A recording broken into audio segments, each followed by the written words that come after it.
First of all, type track visa application Germany in Google and click search and open the first link from VFS Global, that is track your application. On clicking that particular link, you'll be going to their website and you can see another link, track your visa application status online, and you have to click that particular on. So now another page will be loaded as shown here.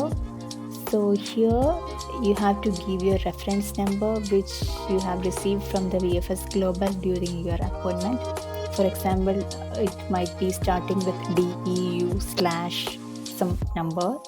So you have to give that particular one here, and even though it is mentioned like last name, sometimes you have to give your full name and give the captcha. If it is unable to read, you can just refresh it and take some other one and type that particular one in here.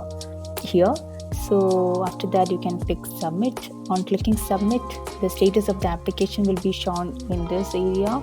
So it might be sometimes like processing, or sometimes it might be your visa application is already processed and dispatched via the courier. So the status will be shown here.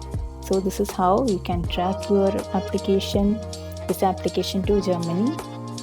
Hope this helped.